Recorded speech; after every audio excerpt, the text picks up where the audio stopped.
So if you've read Gardens of the Moon and you're still here, welcome to Seven Cities.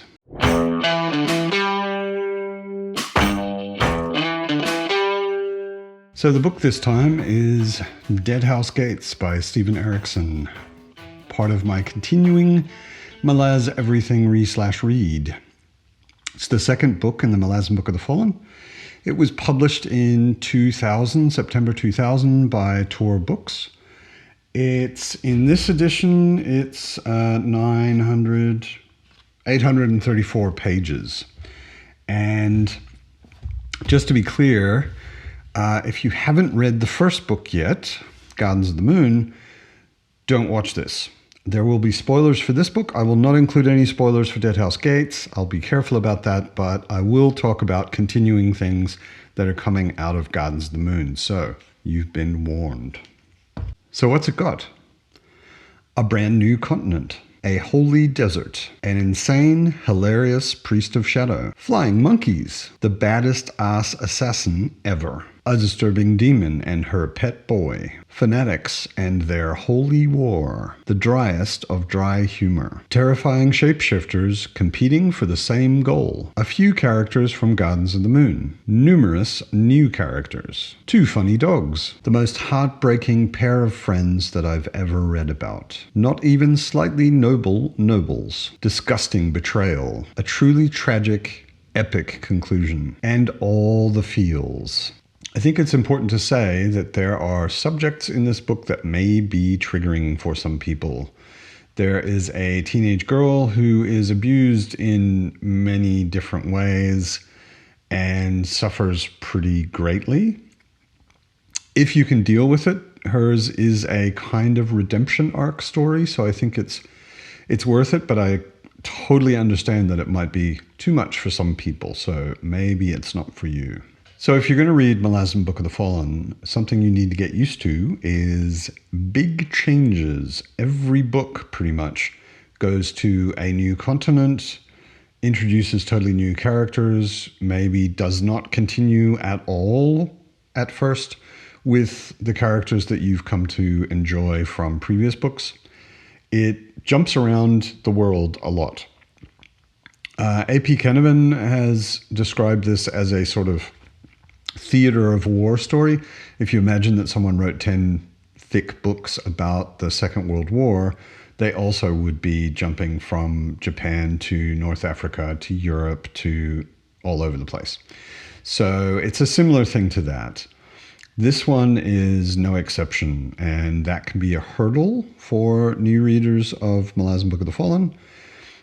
I recommend pushing through it, of course, because this is a reread, so I obviously love these books. This one, we land on a new continent called Seven Cities. It's where Kalam and Quickben from the first book, it's where they're from, where they originally joined the Malazan army. The main setting within Seven Cities is the holy desert Raraku, which is... there's a whole religion centering on the whirlwind goddess, and that all comes from Raraku. There are reasons explained why Raraku is holy, but I won't get into that, no spoilers. There's also the setting of the Otatarl mines. Otatarl is in the first book, if you remember Adjunct Lorne, she had a Otatarl sword, which basically made her immune to magic. Otatarl is a magic blocking or negating metal or mineral. And there, at the beginning of the book, there's a fair bit that happens in the Otatarl mines in the north of Seven Cities. There's also a fair bit explained to a point around the idea of ascending, that certain mortals, based on things they do or their fame, or they found a particular way to achieve it, they can ascend and become maybe not fully gods, but godlike. And there's a fair bit of that in the world of this book. So like the other books, This is a story that has lots of stories, and they branch out in lots of different directions with lots of different people and eventually mostly come together. One of them is the rebellion of Shaik and the whirlwind goddess. The continent of Seven Cities has already been conquered by the Malazan army in the past, but it's not a place that has accepted it happily. Unlike some places, the culture maybe is too different, or the religion is too strong, and they just maybe don't have enough in common with the Malazans. So there are a lot of people that resent the Malazan occupation, and a religious war is about to start when the book begins. There's also a story that involves Felison. Felison is the sister, the younger sister of Ganos Paran from the first book. And right at the beginning of the book, basically the first chapter, we see that Felison has been sent into slavery, more or less.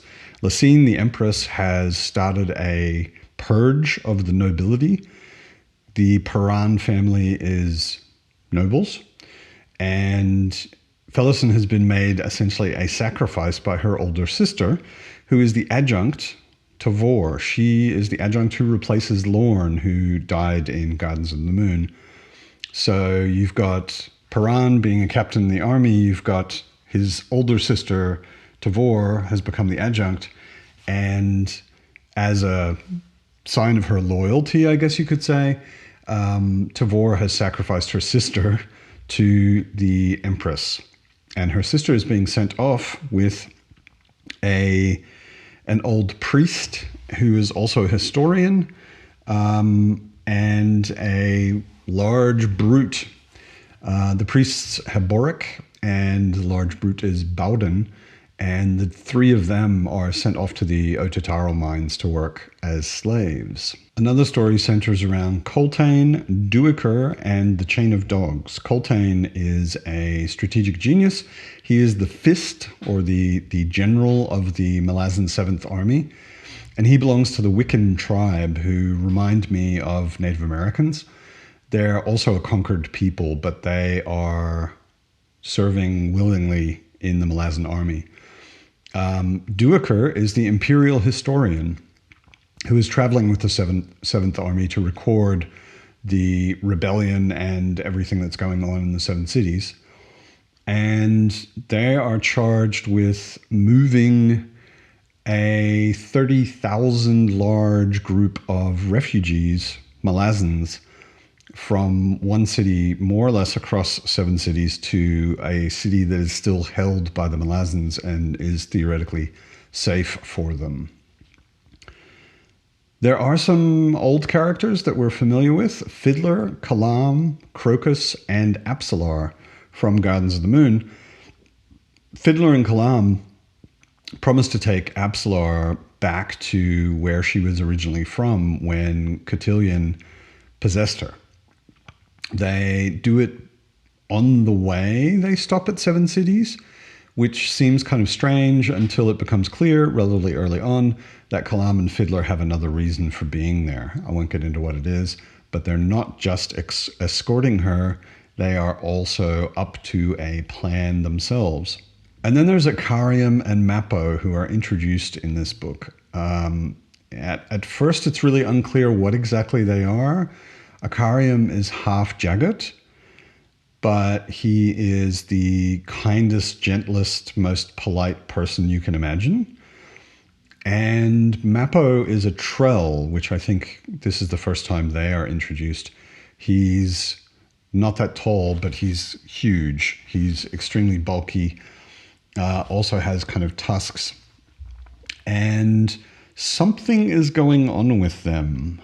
We get a lot of interior sort of thoughts from Mappo, and he is obviously watching over Akarium, but they're also the best of friends. And it seems like they're both immortal, or at least extremely long-lived, and they've been doing this for hundreds of years, if not longer. So those are the basic parts of the story.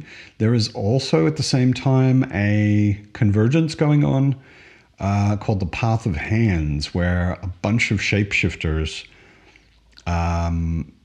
diverse and soul taken, are all coming together to try and win whatever exactly it is they're trying to win. And the one who wins will ascend, become something like a god.